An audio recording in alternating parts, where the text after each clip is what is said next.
Can you hear me?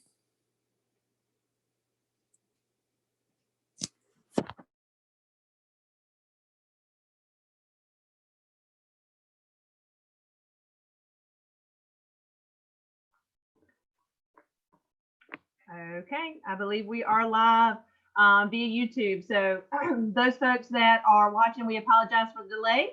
Just like everybody else, we are learning technology and learning how to make sure we get this information to you the best way possible, since we are unable to have this in person. So I appreciate your patience with us as we navigate the new waters together. So at this time, Mr. Dunnigan, I'll turn it over to you.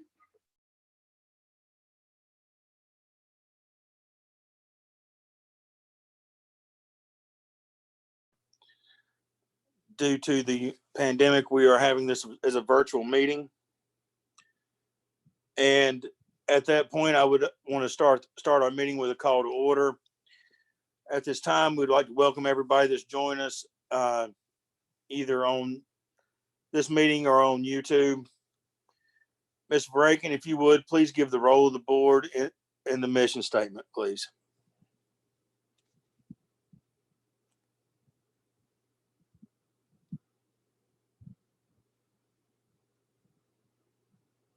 Ms. Braken, unmute yourself. There we go. Can you hear me now? Yes. All right. Sorry about that, guys. Role of the board. We are entrusted to care for the current school and stay focused on the vision for the future school. No trust, no unity, no progress. Mission of Clever Garden School. Clever Garden School will foster community, generate enthusiasm, challenge students academically, and produce successful citizens.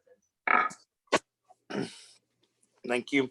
And we have, as everybody had a chance to read the agenda, is there any discussion as to the agenda as it's been presented?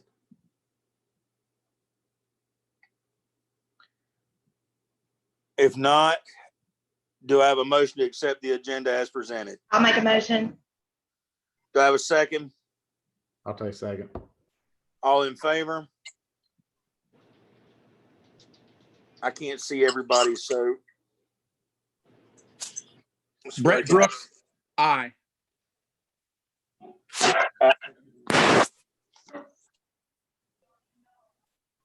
Any nays?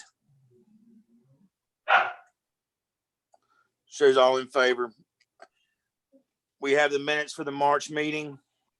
Has everybody had an opportunity to review those?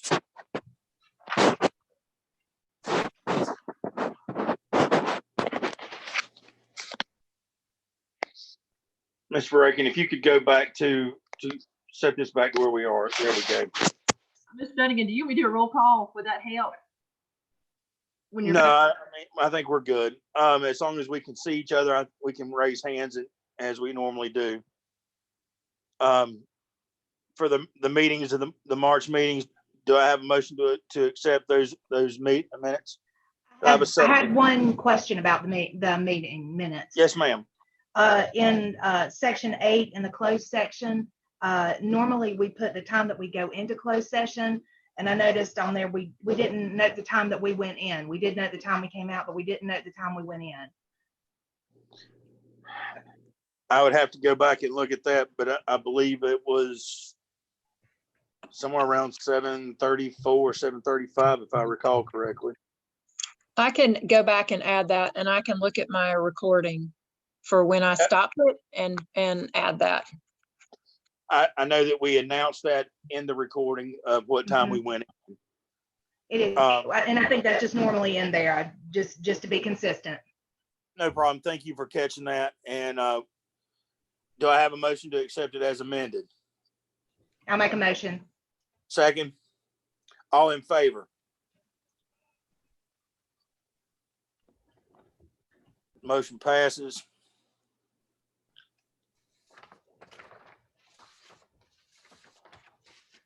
Next, public comment. I know that makes it a little more difficult, but has anybody signed up for public comment or have contacted you about that? No, sir.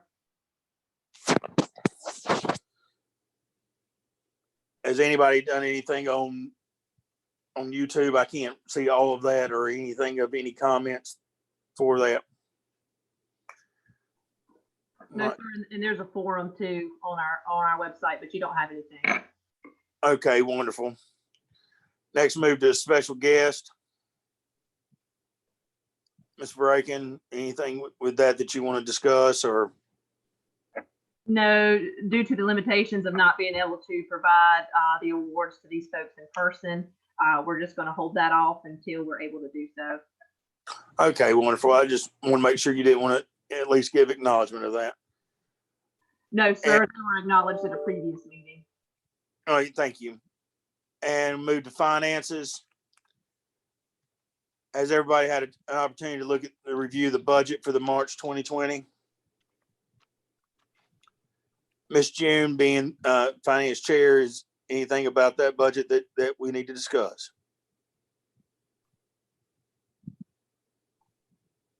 No, sir.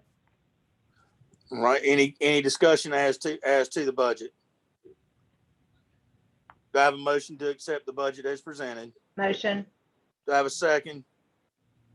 All in favor, please raise your hand. Motion passes. Can you tell me who moved? I can't. Ms. Saunders, Saunders. Okay, thank you. and Mr. Brooks, second. I can't see everybody at one time. If you'll go over to your corner and pull it down, there's a viewing where you can, it'll put everybody on screen.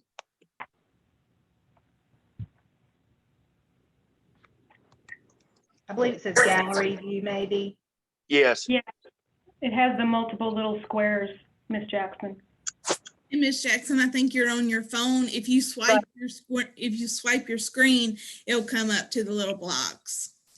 Okay, when I swipe my screen, I can only see 4 of you at a time Okay.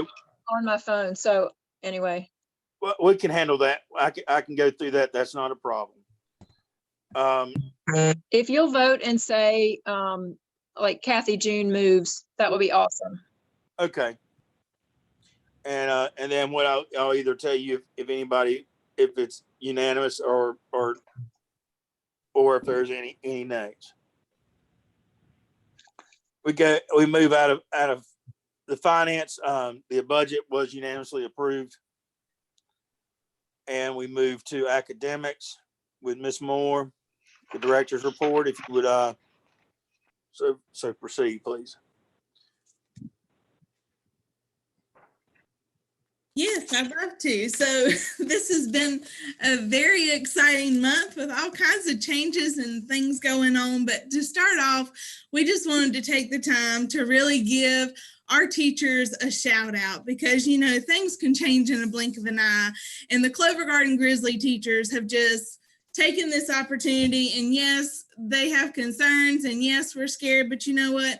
They are rock stars because they have just taken this and they have flipped their whole mindset of how to teach and how to reach children and what's best for children in a digital mindset. And they are doing what they think is best, and they are teaching the best way that they know how, all of our children. And so they are rock stars, and we just want to give them a shout out first thing before we even get started, because we're super proud of them, 110%. The other thing that we wanted to give a shout out for is our board of directors. Y'all have been a rock, just a force that in your support and your help and your guidance has allowed Ms. Varakin and the rest of the administration team to do what we need to do to lead our staff. So we super appreciate y'all and just everything that you've done for us in the past month. So thank you so much for your time and energy during all the times, but especially now. We appreciate that. So we've got one of our biggest challenges or things that we've tried to do during this new adventure has been keeping our families engaged and involved. And so we have really tried to take on with Facebook. And so we got together with Miss Rigsby, our reading specialist, and in March, the last full week of March, we did our first ever virtual Spirit Week.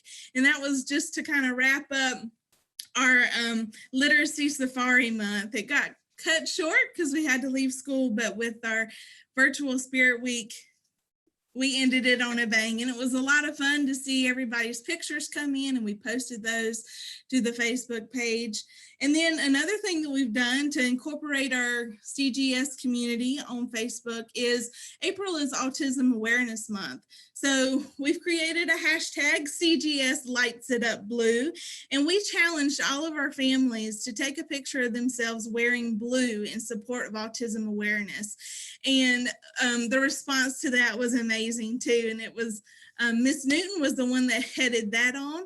And all those pictures that were submitted have been posted to our Facebook page. So shout out to all of our families who participated in both of those events. That was awesome. And it's always good to see our students' face. That just made our heart happy. So thank you. We've got quite a few things coming up. So my director's principal report is pretty short this go round because we haven't been in the building, but I did want to make you aware of a couple of cool things that are coming on. So on Friday, April 17th, our seniors are coming on campus from 8 a.m. to 9 a.m. to come and get their cap and gowns so that they will be ready whenever we do have our graduation ceremony. And we're super excited to see them. And I hope they all come because they need to be here for that day. Let's see. And then right now we are planning on our return to school on May 18th. Unless the governor or the powers that be tell us otherwise, we plan to be here on the 18th. And my vision for this is to have like a red carpet experience, kind of like the first day back to school. I would love for our families and for our parents and our teachers and our board members to welcome in our kids on that day and just shower them with love and excitement to pump them up for those last couple of days of school. But if we're able to come back on the 18th, more information about that will come out. On May 21st at 6 o'clock, that is our scheduled graduation ceremony. We are still planning on hosting that amazing event to celebrate our seniors, and fingers crossed it's gonna happen. Again, that all depends on, what the powers that be tell us, but that's what we're planning on. So we hope to see you there. And then Board of Directors, we have a retreat on June the 6th at 9 a.m. That's our summer board meeting, and that's going to happen at Elon. And we are going to have professional development during that time, and we're also going to be planning for what direction our board wants to take us in the new year. The last thing that I want to tell you about is Thursday, July 16th at 8 o'clock in the morning. That's our first teacher work day. So this past year, we had all kinds of cool things planned, and this year is going to be no different. We are working on a super awesome surprise for our teachers to welcome them back and to get them pumped for a new school year. Board of Directors, more information is on this paper. I don't want to say it out loud though, because I don't want our teachers to know just yet. It's a secret for them, but teachers, if you're listening, it's going to be amazing. So that is all I have for our director's report. Let me jump back in real quick. The only other part that I wanted to talk about or add to, we didn't make this separately. I'm just making sure. Okay. So you guys get reports from us, and when we talk about performance framework, those are requirements that as a school we have to meet through the North Carolina Department of Public Instruction. So this year what they did was they spread the deadlines out, and we have a task that are due every month that we have to turn in. So this is to make sure that we are in compliance and following state guidance as our charter school. So I did want to shout out, we got an email right before school was officially closed from North Carolina Department of Public Instruction, from the Office of Charter Schools, and they awarded us with a performance framework exceeding expectations badge because I'll just read it directly to you. It is with great pleasure that I inform you that in the 2018-2019 school year, your school met every applicable measure of the performance framework, therefore exceeding expectations. This demonstrates to all that your charter school takes accountability seriously, and the Office of Charter Schools has decided to recognize this fact with an individualized badge attached for you to post on your website and use as we see fit. So if you go to our website, again, you can't really see from here, and it's in black and white, but you will see our badge. We've already got that on our school's website. That's something to be proud of. That takes a lot of work to make sure that we are in compliance in all areas as we are an operating school. So just want to tag on to Ms. Moore's report there. And with that, from the board, we'd like to thank your hard work in making that happen. Absolutely, that's a team effort. And we move on to old business. Ms. Simmons, it's for information only, but if you'd let us have that information. And I do need you to get in touch with me so we can get together on what I need to sign. Yes, sir. Thank you. Some of the main, I'm sorry, this is insurance. I apologize. So the insurance renewal, our insurance was renewed on April 1st. Our property, auto, and workers' comp, as we discussed in a previous board meeting. So all that has been renewed, and the email attached is in your board packet that states that as well. So that has been done for 4/1/2020 through 3/30/2021.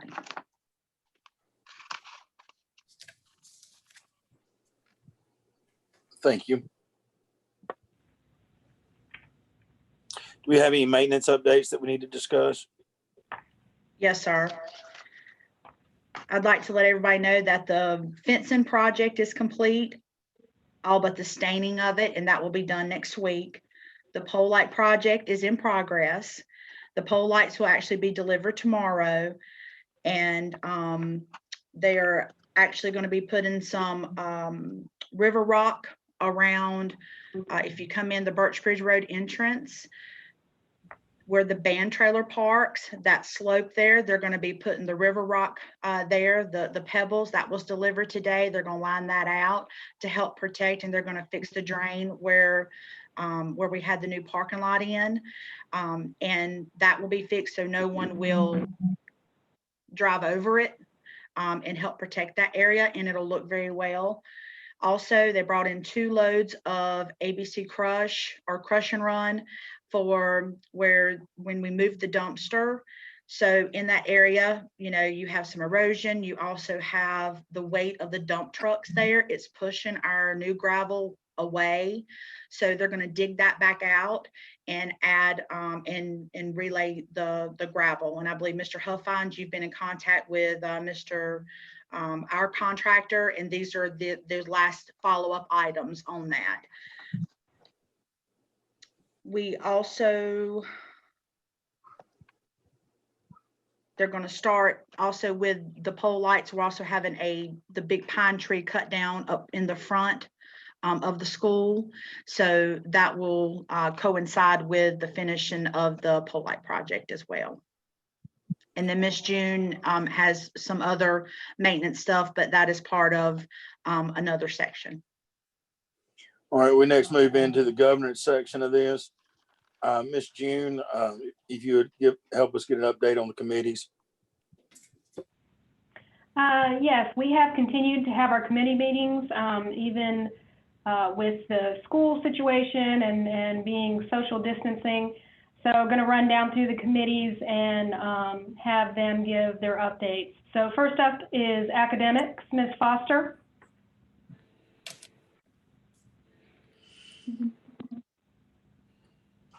Yes, ma'am.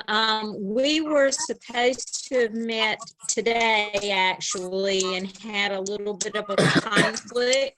So we will be meeting April the 14th, and hopefully we'll have information for you after that. Okay, great. Thank you. Next up is governance, Mr. Brooks. The governance committee has met twice since our last in-person board meeting. The first time we got together, we kind of farmed out the entire policy and procedures manual to each one of us, Ms. Foster, Ms. Simmons, and myself. Each one of us went through a third of the manual ourselves. And the second time we got together, we went through what each of us had found and made corrections. We probably made a couple dozen corrections and updates. We still have a crowdfunding paragraph that we need to put in there. I'm trying to shorten it to something that's just a paragraph or two, because everything I found online is like 15 pages and it's overwhelming. But we're going to try to get that down to just a couple of paragraphs that gives everyone some direction and gives Ms. Verakin and the staff some control over exactly what's going on. That's about it. Okay, next up is finance, Ms. Saunders. Hi there, everybody. Glad everybody's safe and healthy. Good to see everyone. The Finance Committee, Ms. June, Ms. Simmons, and myself, we met on Thursday, April the 14th, to review the budget for the 2021 school year. And what we found is that we're a little bit on hold on some of those things. We're waiting for the information to come down from Raleigh, and they're a little bit on hold trying to determine what they're going to do with some of the funds as well. So we've got things in order, but we're waiting for that information from the state before we can finalize as well. Regarding the current budget for this year, Ms. Simmons did make the comment to us that all of our funds have been released. I believe, is that the appropriate way to say it, Ms. Simmons, have been released for this school year. And so we're in good shape there as well. So where we are at as of today is waiting for the state to finalize their numbers so we can finalize our numbers. Our next meeting, I should say, will be, there's going to be a meeting with Acadia. And then after the meeting with Acadia, our Finance Committee will meet again to finalize the budget to present to you guys. Wonderful. Perfect. Thank you, Ms. Saunders. And last but not least, Mr. Huffines, long range. Long range. So unfortunately, we haven't had a chance to get together with so much of this COVID stuff going on. So I plan to set up a meeting next week to discuss various topics for our future of the school. Perfect. Thank you. That's all we have for committees. That's the update for this month. Thank you. And the next we'd move to new business, Ms. Verakin and Ms. Moore. Yes. So we are going to share with you today our parent survey that our parents filled out in December of 2019. Last month, we shared with you our faculty survey. And so give me just a second to share my screen. I'll jump in while Ms. Moore is setting that up. So our parent survey is a great opportunity for us to receive the feedback from all of our stakeholders. This is how we make decisions for the future of the school and really assess and evaluate where we're at currently and what improvements we can make. So I just want to say thank you to all the parents that took the time to fill this survey out. It does not go wasted. I know that it takes a little bit of time, 10 or 15 minutes, but we do greatly appreciate the information that we get from this survey. It is very valuable to us as we are planning and making decisions for the future. Absolutely. So this year we had about 120 participants. So like Ms. Verakin said, thank you so much. We have 655 students. So this is a representation of our Grizzly families. Our first question that we ask is, how would you rate the overall quality of education in this charter school? So blue is very satisfied and we're at 59.2%. I looked at our data from last year and I'm proud to say that very satisfied is up about 4 points from last year. So that is positive. And same thing with our red, somewhat satisfied. It is higher this year than it was last year.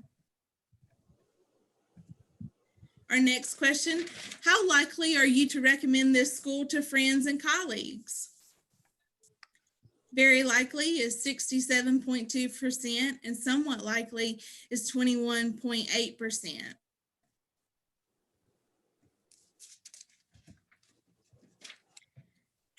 How satisfied are you with the features of the school? Blue represents very satisfied, red, somewhat satisfied, yellow, uncertain, green, somewhat dissatisfied, and purple, very dissatisfied. So our first column, opportunities for parent participation, class size, curriculum and academic programs. When looking at this, we shout out some of the highlights that we see. So, we pride ourselves on our opportunities for our parents. This year we implemented the mobile serve app, which we think has been a better way for our parents to track the hours. They want to volunteer, they want to be in the school, they want to assist.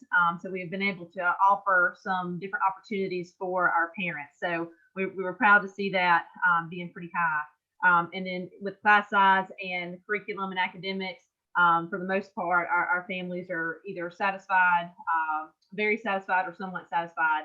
So that was good to see.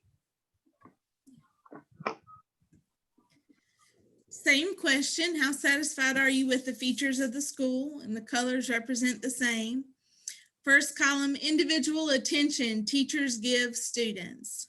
School materials and supplies, classroom management, and services provided for special needs students. So some of the things that we look at when we evaluate these surveys is, the question, was the question, was it confusing? Was it understandable? Did they understand what we were trying to ask them? For the most part, these were pretty good. We were happy with these. The last column that you see there, the services that we provide for our special needs students, it's not that they're saying that they're dissatisfied or very dissatisfied, but they're uncertain. So this is something that we can take back to our EC department and try to dive a little deeper into this and kind of find out, why are we uncertain? Why are we not sure which way we fall in that category? Because in this situation, that won't apply for everyone. Every parent doesn't have a special needs child, but just trying to take some feedback as we evaluate this survey for next year. How can we make that question maybe a little more clear? Is there a way on the survey to go, if you answer yes to this question, then you have a follow-up question? If you answer no, it skips it? That's a great question, Mr. Dunnigan. I'm not 100% sure. I don't think so, since we use Google Forms to create this, but I can definitely look into that, and we might want to use another program if that's the route that we want to take. Well, the reason I was going to say is the services provided for special needs children. I mean, I could be uncertain if you don't have a child that's participating in that. But also at the same time, with the surveys being anonymous, it that's part of that too. Don't want to single anybody out. So absolutely, I'll look into that. That's a great. Thank you. Yeah.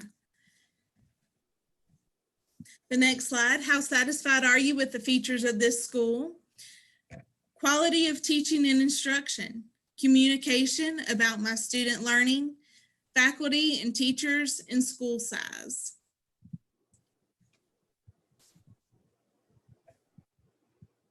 So just some highlights that we noticed just kind of right off the bat is, most of our families are very satisfied with our school size. And, that personal one-on-one attention that we have for all of our students in the building. So, that was definitely a highlight. Pretty pleased with our faculty and teachers, as well as communication and the quality of teaching and instruction. One area that, of course, stands out to us here is communication. This year, we have really tried to use our social media networks and email and things like that. We know as of, just recently within the last couple of months, we had an issue with emails and the email batch that we would send out. Not every parent would get the emails. And so some would get it and some wouldn't. And I know that increased some frustration with our families because they weren't exactly sure what was going on or why they weren't on the email list. So, that was one thing we did switch to a new program. But unfortunately, when COVID-19 came out, everybody was using that same platform. And so then they had some technical difficulties on their end and their servers and things. But overall, this is always an area that we reflect on and take feedback on other ways that we can improve communication and trying to make that clear and consistent for our families.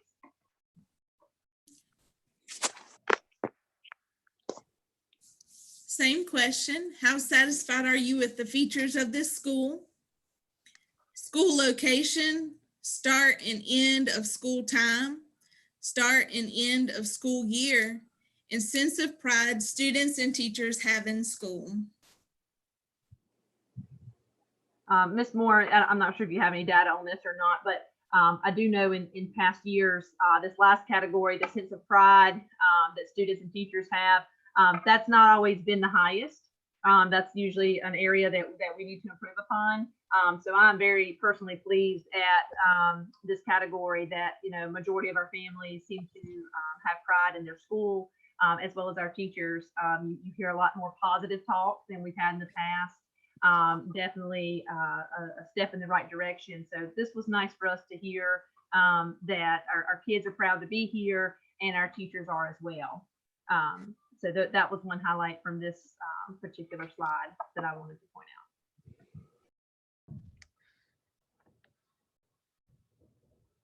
Last 2 points for this question. How satisfied are you with the features of the school, homework requirements, and extracurricular activities? For the homework requirements, the very satisfied is much higher this year than it was last year. So that's another area. Of course, we always look for improvement in how, you know, how much homework our kids are getting, as well as is it useful information? We definitely don't want to give busy work. So of course, given our current situation, this looks a little different because everything is homework at this point. But this is good feedback for us to take back, and the fact that we have improved over the past year, that's great information to have to share with our teachers to keep them motivated. And all that comes from building those relationships with the kids and getting feedback. You know, how long is it taking you to complete your assignment and things like that. So the extracurricular activities, we did switch over to the new conference. So the North Carolina High School Athletic Association, I think, is kind of reflected here. Our kids always want more sports. So that's another area that we continue to grow in. But for the most part, they are pretty happy with our extracurricular activities now. A new question.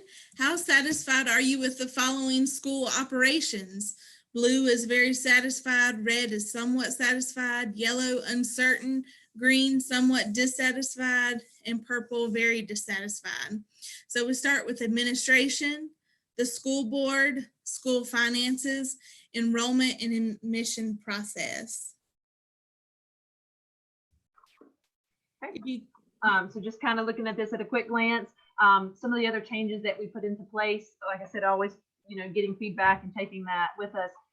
We switched to the online lottery process. And so we're using lotteries now. A lot of parents really appreciate that. That's current families and prospective families, you know, that are waiting to see how many spots we have in each area because they want to get their kids in. So that was a great system there. Miss Nina, our registrar, a lot of that has all just fallen on her to kind of do that by hand. And for those of you that remember pulling out the fishbowl, you know, for lottery. So we have definitely improved in this area. Our lottery is very transparent, and our enrollment process in general has become a lot simpler and much easier to understand because parents can quickly confirm if they want the spot. And if they don't, then we move on to the next person on the waiting list. So it's nice to see that folks are happy with that because that's not just new families, that's current families that have other children that they're trying to get in on our wait list. So that kind of is a good representative of the pool that we're looking at there. As in the other areas, again, it's nice to see that most people are satisfied for the most part. The only areas, again, and as we reflect on this, and then when we reflect on our survey, the uncertainty. Again, I don't know who said what, so I can't ask them specifics on those things, but as we look forward to updating the survey for next year, it's kind of hard to determine what uncertain means. You know, are you just neutral because you don't really have an opinion one way or another? Or is it because you don't know enough about that to improve upon? So again, that's just kind of feedback for us. But for the most part, you do see the very satisfied and somewhat satisfied areas across the board there. How satisfied are you with the following school operations? The media center, library, communication from communication from school about events and meetings, food service, and student services, student support services. Looking at our data from last year, I wanted to point out that our student services is higher than last year. And then also the food, the somewhat satisfied with our food is higher than it was last year. As we kind of spoke to earlier, again, communication. We're always looking for ways to communicate. Right now, we do that via our Facebook page, and we do it via email. And so those are some just the main ways that we try to communicate. But we're always looking for ways to streamline that process even more. So of course, we'll work on that. And then our food service. So yes, they're satisfied with that. But I like the blue line, so I want them to be very satisfied with that. So those are things as we go into next school year in our cafeteria. 2 years ago, we kind of hit that running, and we pulled in a bunch of different vendors and things like that. So we're kind of at the time now where, okay, we know that works. Now let's see what else we've got out there, because we do have a great opportunity to pull in different community vendors and things like that, since we do cater in our food. The trickiest part for that is the price point. The price point for what we charge kids for school lunches, you know, we don't want to make that so expensive that they can't afford the lunches. But then sometimes it's hard for the vendors to meet us halfway because they're in the business too, and they've got to make money. So again, always looking for new ideas and new vendors and new relationships in the community. Same question. How satisfied are you with the following school operations, transportation services, school safety, and athletics program? One of the things I think Clover Garden is super blessed with is the opportunity to offer transportation services. And so I'm excited to see that blue line as high as it is. Very good point, Ms. Moore. And as we reflect on those, sometimes, you know, I think people forget that we don't have to offer transportation, but that is something that we do for our families. And we are blessed to be able to run 5 routes, you know, every day. And so as we take this information and we reflect on that as bus routes for next year, we're trying to get these kids off a waiting list. We have waiting lists for our buses. So sometimes that's hard to hear, especially if you're used to a bus route being on this road and this stop. Sometimes our demographics change. Sometimes our locations of where the kids need to be picked up changes. And so, you know, I just want to make sure our parents know that is not a decision that's made on a whim. A lot of data is collected for those when we change those bus routes, because we do want to continue providing an opportunity for our kids to get to school. So we need to go to those areas where we have kids that need that bus route. Another area that I'm super proud of is the school safety. If anybody, you know, y'all know this, you know, every time y'all ask me what I need, I tell you more cameras. You know, school safety is very, very, very important to me. That is a top priority. So the fact that our parents share that same matter or value that the same that I do, and that is their number one of importance, you know, it's very important to me. We are very blessed to have the Alamance County Sheriff's Department, and that we have a resource officer every day. We are very blessed to have them, and we appreciate that relationship with them. And the kids enjoy that relationship as well. So very happy to see that. We will continue each year to add more safety features to our school. The next question helps us and helps our teachers with planning and thinking about how they run their classroom. So about how many hours on a typical school day does your child spend time after school studying or doing homework? Blue is none, red 1 hour or less, yellow between 1 hour and 2 hours, and green 2 hours or more.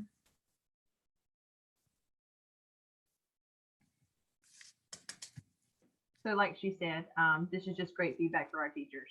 This goes back to the slide that you saw before. This is where we collect this data because we want our kids to have meaningful homework that reinforces the skills that they're being taught in the classroom. But we also very much encourage, as part of our, you know, our mission statement, what we're about as a charter, one of our pillars is community. So we do want them to have time at home to be able to interact with their community. So again, it's great feedback to share with our teachers. Do you intend to keep your child in this school as long as the school serves students in your child's age? Blue is yes, red is no, yellow is undecided.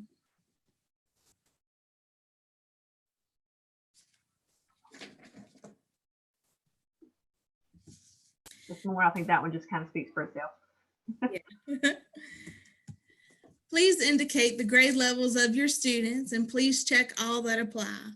So as you can see, 5th grade had the most participation this year.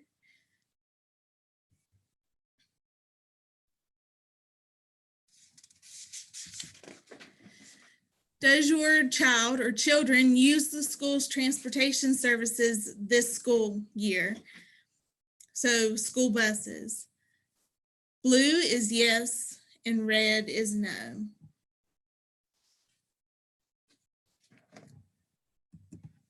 When you decided to send your child or children to this school, how important were the following factors in your decision? Blue, very important. Red, somewhat important. Yellow, uncertain. Green, somewhat unimportant. And purple, very unimportant. So our first one is school size, small classes, safe environment, the academic program, high standards for student achievement, nurturing environment, meeting needs of students, and parents and community involvement. Oh, I'm sorry. When you decided to send your child or children to this school, how important were the following factors in your decision? Code of conduct, availability of use of technology, high quality of services and supports for special needs students, and promotion of diversity. All right, so just speaking to this one, code of conduct, that's also in our pillars of what our charter school and how we were written and what we want to achieve with our kids. So I was glad to see that code of conduct because Clever Garden does have a strict code of conduct and we do have high expectations. So that was very pleasing to see. Technology, we can always improve in technology, especially now that we're getting a real dose of what technology we have. You know, sometimes you learn the hard way. So we always want to improve in those areas. And again, going back to special needs, this question about being uncertain. Again, I think we need to, you know, maybe reword how we ask that question. So that if it doesn't apply to you, that can be an option that you choose. But for the most part, for the ones that did have an EC child, that the services were very important as to why they sent their child here. And then diversity, that is an area of weakness for us that we need to continue to improve upon. So, I appreciate that is an important factor for people when choosing our school. Please indicate if you agree or disagree with the following statements. So blue is agree, red is disagree, yellow is unsure. CGS is a safe place to learn. CGS is kept clean. The staff at CGS treats me fairly and with respect. When I have questions or concerns, they are addressed quickly and completely. The school has high academic expectations for my students. I feel welcomed at CGS. My child or children is having a positive experience at CGS. And I believe CGS is preparing my children for college and beyond. So overall, I'm pretty pleased with these results. One area of weakness for us is emails. We get that a lot from parents, just the teachers not having time to respond to their emails or to get back to them quickly. So a lot of times that comes into play when they say they have questions, if they're, you know, addressed quickly and completely, and they, you know, we have a slew of people that disagree with that. So ways that we are trying to improve upon that. We just had a hot topic yesterday, as a matter of fact, on how to organize your emails, and trying to put structure in place for our teachers so that they are not overwhelmed and that, the emails don't get lost in the shuffle. I'm guilty of that as well. When you get so many in, you answer it in your head before you get to respond. So those are areas that we are working on, and trying to provide the teachers with enough time designated in their days to be able to respond to parent concerns, and be able to address those completely. And that's also an area that Ms. Vraken and I and myself have been working on this year too. And we've tried to be mindful of our response rate as well. So, yeah. The last part of our survey asks about the positives of Clover Garden and the negatives. So let's start with the positives, what people like about Clover Garden. So what we did is we went through and took the top mentioned, or the most frequently mentioned topics. So safety of the school is what people like the most about Clover Garden, our high academic standards, and then our community. So things that were mentioned a lot with community are teacher and staff truly care for our students, the K through 12 interaction between students, parent involvement in small class size allows for close relationships.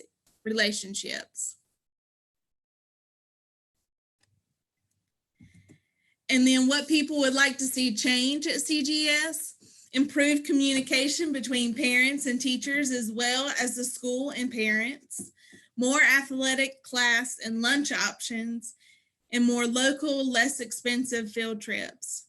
Another concern that was brought up a lot in this section was the teacher turnover.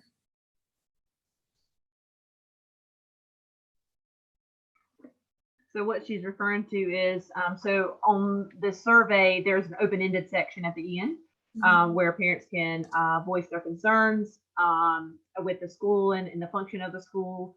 So that is where some of those things came from. When we saw it repeated or we heard it more than one time, that's kind of how we did our top three and top three positives and then top three areas for improvement.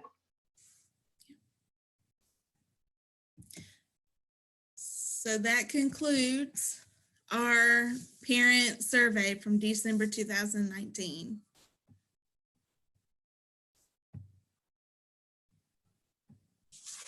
Thank you for that.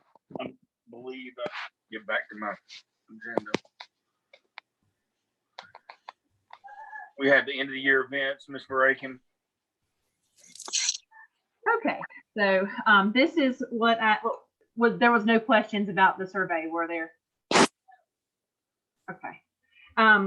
So talking about the end of the year, when is it? We don't know. So talking about the end of the year, we need to start kind of thinking ahead. And so I would like some guidance and assistance from the board on this. So on some of the calls that this morning I have sat in on, other schools are coming up with contingency plans in case we are not able to come back to school as originally expected on May 18th. Our graduation right now is scheduled, like she said, for that week. But if we are not able to return at that time, I would like some guidance on if you want me to postpone that and have a traditional schedule in June or possibly July. A lot of other schools have already kind of thrown around some ideas with, I don't want to take anything away from it, but almost like a drive-through graduation ceremony. There's been some talk about having this child through this child to be able to come into the building and having like sections of graduation. I do know that when people have talked about that, the kids' biggest concern was not being with each other. That has been something that has across the board when other schools have polled their seniors, and we have not done this yet. We have not surveyed our seniors and spoke to them yet, but they've thrown some ideas out there, but the most important thing to them was to be together. And so we have thought about ideas as in if we are still under limitations and can only have 50 in the building, we have a senior class of 36 kids. So we are I guess it's beneficial for us in that aspect because we do have a small senior class. So if we had to split the class in half, or and you bring two parents, or you we could work on options like that. Or if we want to live stream graduation and, we let the kids come through and we live stream it and the parents are able to see it from this live stream view. Just want you guys to kind of share your thoughts and give us some guidance as to what you would like for me to do forward. Because that stuff takes time. If we were to rent the stage and things like that, all of that stuff's already rented and ready for the 21st. But if we're not able to do that, I need to start making some calls and moving some things around. And so that would be the biggest event that I'm focused on right now is, what is our contingency plan? What do we want that to look like? I know some folks up north have already said, this is how we're going to do it. It's going to be like a drive-in, and trying to be mindful of the social distancing and the, mandatory restrictions that we have in place from the governor. So again, I know that's still a month out, but it's a month out. So, we have to start kind of making some decisions there. And if we want to postpone, I know some of the folks across the state have postponed their May graduation to June. So just want your feedback and thoughts on graduation. So Ms. Farakin, this is just my recommendation is, I think this is a very important event for the parents and for the children, the seniors and everything. So I would, I want to hear what everyone thinks about that, but I would think our contingency or our backup plan is I think we should postpone and move it to June, if at all possible. And then if we get to closer to that date and we're still in restrictions and have other things, I think you're going to need probably a backup to the backup. Or I would recommend you have a backup to the backup. So I would say if May 21st doesn't happen, then we need to have a date chosen for June. And if that June date, for whatever reason, is impacted due to, yes, we can move forward with it. However, we're not going to be able to be present or have a physical event to have everybody there. What would a virtual or a limited physical event look like? I want to just say that, and what I'm seeing from my side is the state of North Carolina Supreme Court has stopped court until June 1st at this point, which gives me some great concern about what our schools are going to do, being that they were the first to close. I think they'd be the last to open back up. And with the fact that they're saying, I mean, I don't know where things are. I know there's going to be probably a battle between the White House and our governors as to when to open up and what to do. Personally, I would really like to have an understanding from our seniors and their family of what their thoughts are as far as that goes. I mean, I know some schools are doing virtual, some schools are doing other things. I as part of this being special to the seniors and their parents, I definitely think that that's something we need to get input from them on. But I agree with Miss June. I would be surprised if we are back in school on May 18th. Most places and most districts that I know of have canceled school for the rest of the year. So I mean, that would be kind of my take on that. I definitely think that it'd be on a wing and a prayer that we would be able to get this in on the 21st, a month from now. But even with that backup, I mean, I think we may be lucky if we can get it in June. That's my thoughts on where we are in being out in this, and with what information I'm getting from Raleigh and those type areas. It seems like they're preparing for it to be a little longer than what they're telling us on as a whole.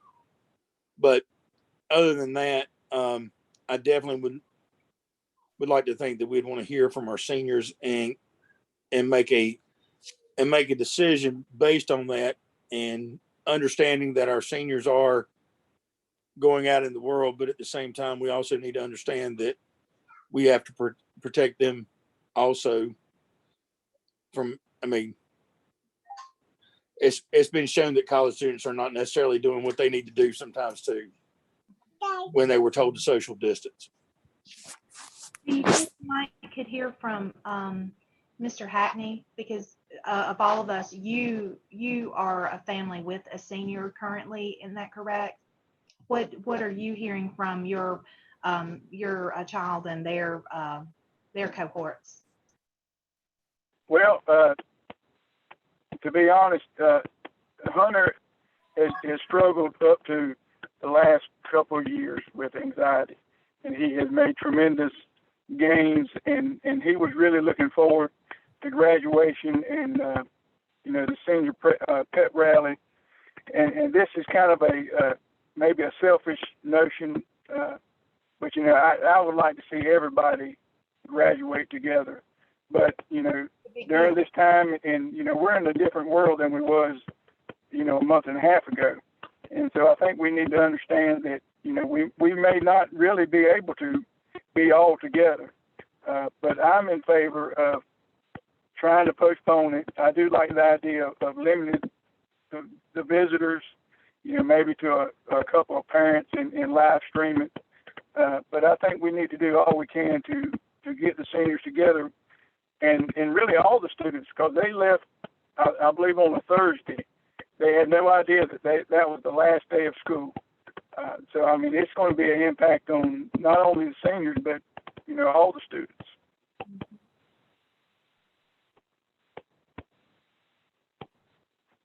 So what I'm hearing is, so now that our distance learning plan, that's kind of monopolized all of our time and focus.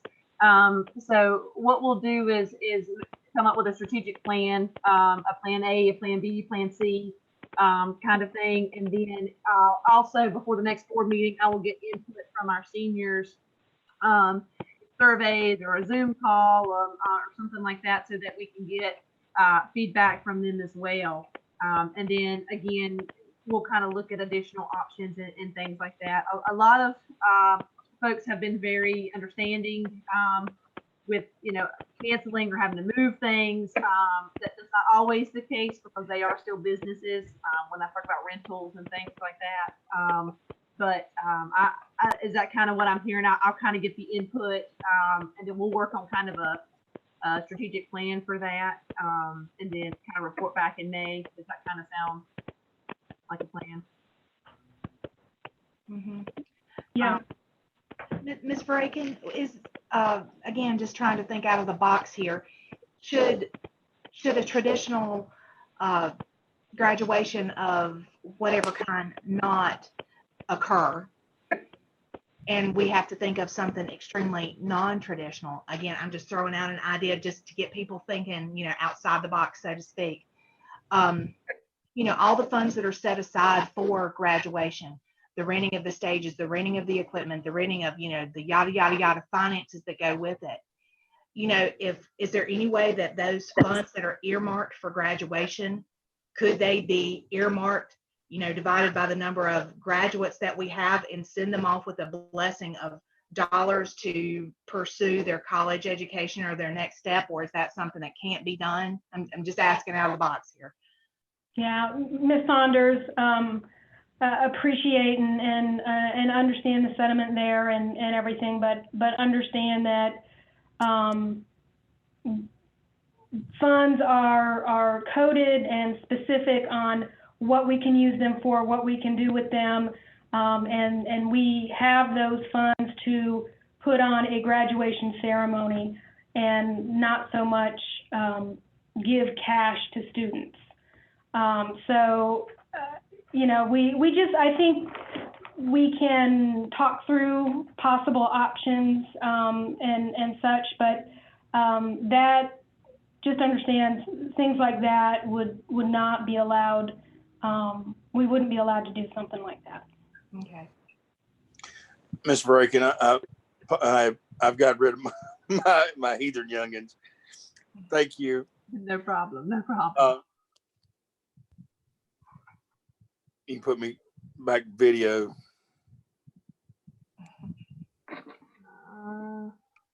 There we go. Sorry about that, folks. I tried to mute them. I've got a question. Is it, with the size gym that we have, would it be possible to get the seniors in there and still adhere till the social distancing guidelines where everyone's got 6 to 10 feet in between them and just a few admin people, so that we basically have a graduation where the seniors can all get in a room, observe social distancing guidelines, and walk? And the only persons up there is like Ms. Barakin or something like that. We might have a few board members or some attendees, maybe have a lottery for the parents so that everyone is spread out in the gym and we adhere to all the guidelines. And that's basically the best we can do if we have to do it that way, and still live stream it so that everyone who's not able to attend can still view it from home. Would that be an option? Travis, I got a question for you in that avenue. If you can hear me. What are you hearing as far as in the circles that I've got? I'm hearing that we're not at our peak yet as to what's going on. That's a concern to me, and being the fact that I don't even know if they realize if they come up and said that the social distancing really even works because it's airborne. Yeah, because I'm hearing the same thing everybody else is. I don't think we're at the peak level now. I don't know when it's going to flatten out, but I do like the idea of trying to keep as much distance in between the students as possible to kind of adhere to that social distancing code. And we can have them wear masks also to cut down on that kind of risk. Well, and Mr. I'm Brooks, sure, I think maybe, Mr. Brooks, I think you're along the right lines of where we need to go, but I think Ms. Varakin, you guys need to consider outdoor. We're going to have a lot more options if we do something outdoors, because we're not going to be in an enclosed space to where you're going to have more options, a little bit more leniency. You're still going to have to social distance. You're still going to have to make sure, but because you're not enclosed, and if something is airborne, you're not going to have that extra kind of condensed air. Yeah. So, we know we're not at our peak yet. We know that probably May 21st does not look realistic to hold a physical graduation. So I would open your mind up to kind of thinking of outdoor venues. They're on property. The band, what the band uses for, or the soccer field, or you might have to have some extra rentals or extra labor to get the area set up, but at least it would be out in the open. Of course, then you have to worry about weather, and you're going into June, and things like that. So I think you're right. I think you need to kind of circle back around, think of a B, or C option, a couple of dates. Obviously, get the parents and the students' feelings on what they want to do and everything. They have proven and they know that the only thing that is stopping this is complete quarantine. So it's the cities and the towns that have gone to complete quarantine that they are starting to lift 2 and 3 weeks after that quarantine, after a 2 or 3 week quarantine. So that's where we're at, and I think that's kind of the direction you need to take, Ms. Varakin, is get us a couple of options, get the the feelings and the opinions of those seniors and those senior parents, because, you know, it's not just the kids. The kids, they want to see their friends, they want to be around, but, you know, the parents have worked really hard to get them to through those 12 years as well. So we want to make sure that the parents have that moment with their children as well. And Ms. Braken, with that, what I would want to do at this point is I would want to make a motion that you as administration reach out to our seniors and their parents to get their ideas on a couple different options that are there. And then with that motion, I would also want to that try to do, if we can try to do that within the next by the end of next week, and possibly even have a special board meeting if we need to vote on spending the extra money or whatever we need to do to make that happen. I have a feeling we're going to see by the end of this week. I think that we're going to see what kind of what direction our nation's going anyway, and what those ideas are. And I think we'll hear something from our governor also. But I'd like to at least maybe not next week, but the week after, maybe have a special meeting if we have the information. That'd be my motion. It's two parts. Do I have a second for that motion? So just to be clear, Ms. Braken is going to get in touch with the seniors and their families. Of course, our first option is everything's lifted, but we doubt that's going to happen. The second option is either in the gym with full social distancing that we can, or outside where more people could attend. And then options 3 and 4 would be a drive-through or virtual. And that would, that basically falls in succession of if we can't do this, then we do this. And that's 4 options. And once you present them with that, that's a big pool of people, and that's a bunch of smart kids. They might have better ideas than any of us do. So when you get that feedback, that'll help. And that's why I don't want us to make a decision on that today. That's also, I want the kids to be able to decide something, and their parents to decide somewhat what kind of health risks they want to take in doing that.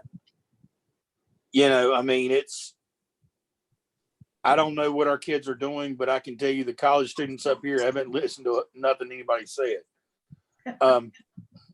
But I did have a second from Mr. Huffines. Is there any further discussion before we vote? All in favor of doing the meeting with the parents and getting their input, plus having a special board meeting to make that decision, raise your hands. I have to switch over. I believe that's unanimous. I believe that is unanimous. Ms. Foster, thank you. The next part of our agenda is the North Carolina DNR survey. Ms. Simmons.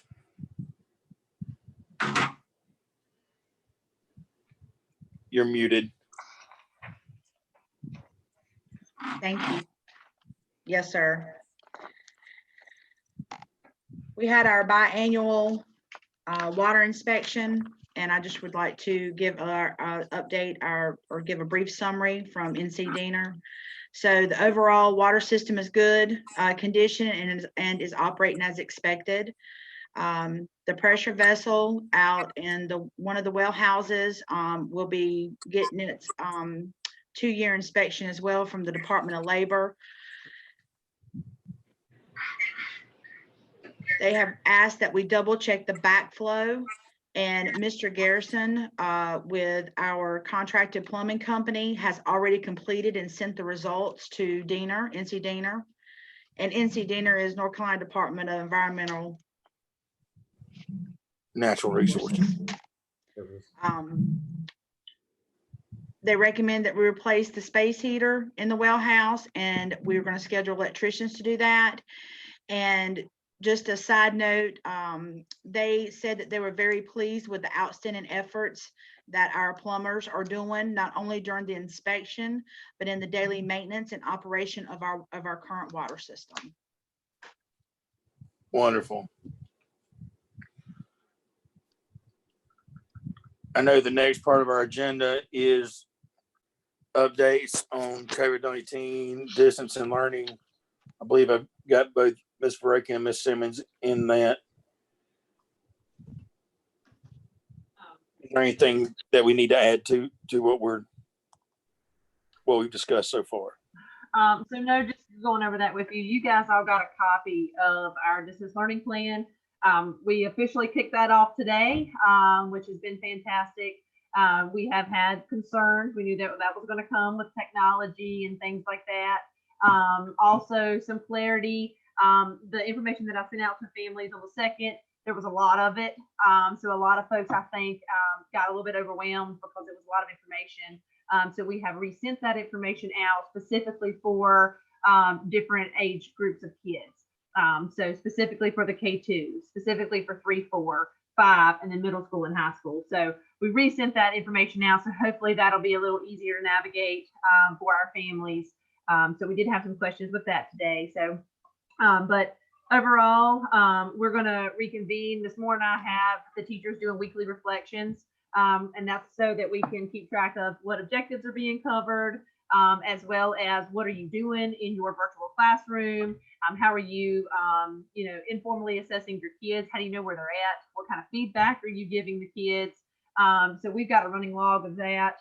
We went ahead and started our feedback this weekend, and this morning I finished up today with feedback from us on ways to improve and things like that for our teachers. So want to continue to be supportive for them and be able to help them with any questions or concerns that they're getting from parents or getting from kids. And truthfully, this week's going to be our real true tale. We have a list of kids that, have limited or no internet. Everybody, that may change a little bit this week because your internet may be fantastic. And then all of a sudden you've got 3 kids on it, or everybody's trying to use it at the same time, and then it becomes unstable. So that's going to be a big piece of feedback that we're going to get as we continue through this week with our families and with our teachers getting that feedback. So that's a big piece of our plan. Like I said, I know that was very lengthy, but it does break it down into you guys got a copy of what the teacher expectations are, so they know what they're supposed to be doing every day.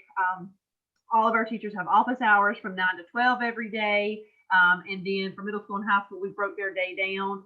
So what we did was we took what they would normally do in a week and we cut it in half. So after this week is over, again, I've told our teachers, we just have to be patient and we've got to show ourselves some grace here. This was not something that we were ready to jump into this year. This was something that we had talked about rolling into next year with Canvas and things like that. So we just, we had to start a little sooner. So right now, Ms. Moore and I are trying our hardest to support our teachers and make sure that they are the guiding light for our kids. So we are working very hard to keep them encouraged so that the kids feel encouraged as well. So right now, we finished our last packet distribution today for those that didn't have internet and things like that. So we'll know a little bit more as the week kind of progresses. We'll probably send out some type of survey to our families once we kind of get going, maybe by the end of next week. Just to get some feedback on how things are going at home, since we're not able to do that face-to-face with them. We also did a Facebook Live this morning. Ms. Moore and I did, just to put a face with all the words that we've been sharing via email. So we're going to continue to do that so that our parents and our kids are in constant communication so they know what's going on. So all of our teachers also, as part of our distance learning plan, have a mandated Zoom conference once a week. So our kids will virtually check in with their teachers. So that's going to offer some guidance for the kids as well as for the teachers, and then just kind of puts them face to face at least once a week. So all of our families are getting emails on Sundays from our teachers that kind of tell the kids, this is what this week looks like. It is definitely kind of learn on your own time. We don't have it specific to say, math will start at 9:30. that's not how we did it. We broke it down to days. You know, there's an A day, a B day, and a C day. And all the kids got a copy of that for middle school and high school. So anyways, all of that's laid out in the distance learning plan. So it's been very beneficial to kind of see that in action today. We did have a faculty meeting this afternoon, and Ms. Moore and I, we were getting questions. And so we were trying to field those as quickly as we could. So definitely taking that feedback from the teachers, and continuing to update our frequently asked questions sheet for our parents, so that they can continue to ask questions. So I will, like I said, try to give you guys another report, even if it's just via email, kind of how I've kept you in the loop of what we've sent out, as we get updates. So we are well on our way. Today marked day 1. So we're pretty proud of our teachers for preparing all of this, and for our kids, you know, and parents that have jumped on board today. So we want to thank y'all for everything that you're doing and making that happen. The only one thing I will say, from being the husband of a teacher, please remind your teachers to keep in mind the privacy of the students. It's real easy on, if they're in an open chat, to say some things that well, have discussions that may not should be in front of everybody. They need to be, just ask them to be cautious of that. Not that anybody's done anything or any reports, but just kind of where I've seen through the school system here that started doing the distant learning last week and are on spring break this week. So, but I thank you for all the effort that y'all are doing, and between you and the teachers, y'all have done an excellent job of getting this together and making this happen. And I want to thank my fellow board members for being there and doing the things that need to be done and making this work. Without you, it couldn't be done. Along with this great administration that's doing everything in their power to make this easy on all of us. Is there any further discussion that we need to have at this point? I think Ms. Simmons is going to chime in. I appreciate that, Mr. Dunnigan. She's going to chime in a little bit, just real quick, on PRC 154, and that will kind of wrap us up, I believe. Okay, go ahead, Ms. Simmons. Thank you, Mr. Dunnigan. If you've been following any of the State Board of Education calls or the governor updates, I would like to report that Clover Garden School, our COVID-19 supplemental funds, that is part of where the state of North Carolina received $50 million, and they dispersed that to all eligible schools, which were LEAs, charter schools, regional schools, and lab schools. So that formula, it's a lot that goes into that formula. However, a short version of that is 50% of the funds are distributed based off of your ADM, multiplied by a low wealth percentage, and 50% of the funds are distributed based on our allotted ADM. So I would like to report that we have received our funds from the state based off of that formula. And with that, there are guidelines that of how we use that money. So there are 4 quadrants that we can only use that money for. Those 4 quadrants are nutrition, community childcare, cleaning and sanitation, and remote learning. So the one of the 4 quadrants that applies to us is the remote and distant learning. So we have talked it over with the finance. I've talked it over with the finance committee. And so we are going to be using the majority of those funds for the remote learning. And that encompasses a lot of different things. So I just wanted to report that, and that is specific to, if you hear PRC 154, that is what that is. That is a new chart of account line item for the COVID-19 supplemental funds from the state. Thank you. One question I do have, and I don't know, I know you said that we had some students picking up packets that don't have internet. I know that I would assume that that they went through the charter process and can't get it there. Either, I know Charter has been providing, our Time Warner, whatever you call it there, has been providing free internet to homes that have school-age children. That is one option. The other option that I've seen happen that may be beneficial to some parents is, it seems like some of the cell phone companies are helping provide hotspots for people that don't have internet. Yes, don't know. sir. We have compiled those lists, and Ms. Moore and Ms. Verhagen have, and Ms. Cox, we have all worked together in getting all of those for the students, sending out information, because we encompass 8 counties. So the providers are different in every city, every town, every county. And the State Board of Education actually has on their website where you can plug in the address of the demographics, and it lets you know the provider. So they have been working diligently and hard to try to compile all that data and get the information out to the parents to possibly have free resources or reduced rates for internet. Thank you. I just want to make sure that we do whatever we can to help students, especially ones that are in financial need of that. Yes, sir, they are. And at that point, is there any further discussion, Mr. Brooks? Yes, when we are able to return to school, I'm not sure what that date's going to be, but we may have some mask requirements.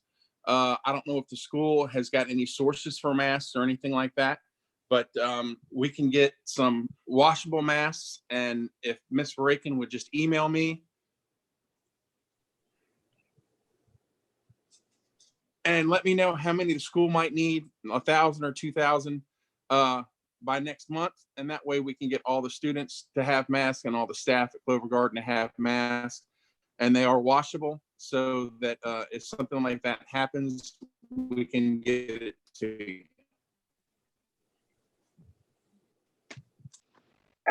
Thank you, Mr. Brooks. I will say our teachers that have, we're encouraging them to be virtual if at all possible.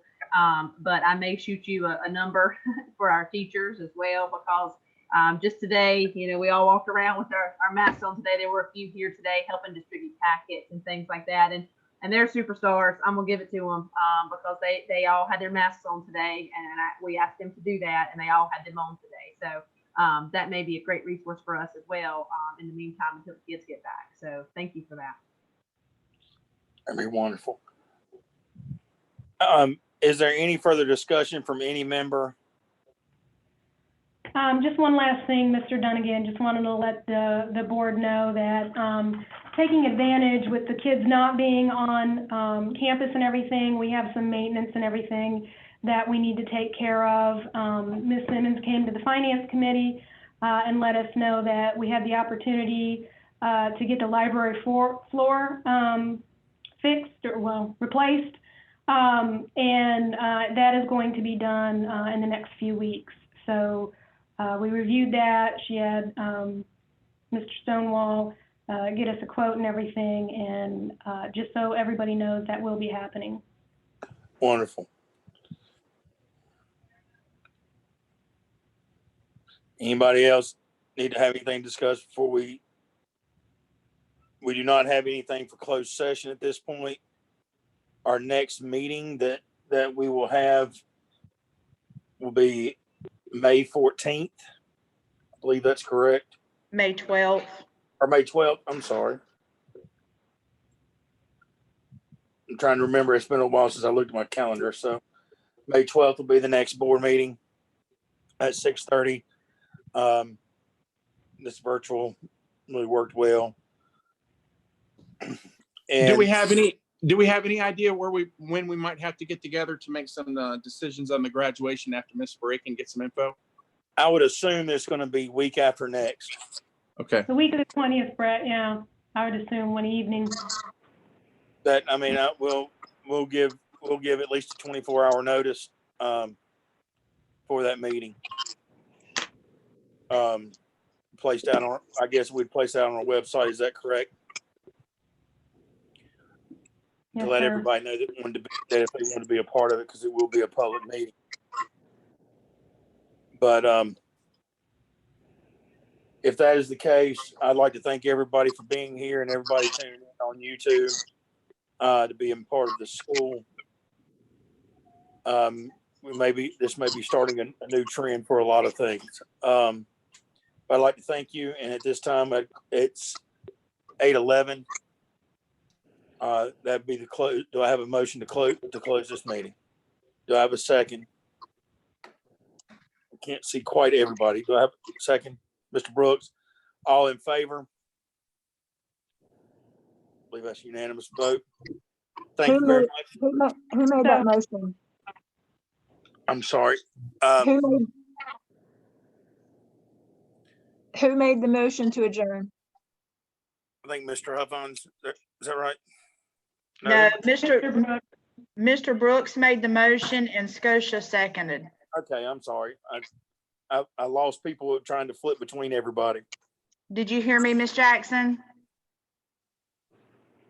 All right, thank you very much. Is there anything else you need, Ms. Jackson? All right. At that time, this meeting is adjourned. Y'all be safe and have a good evening. Thank you all very much. Thank you. Thank you.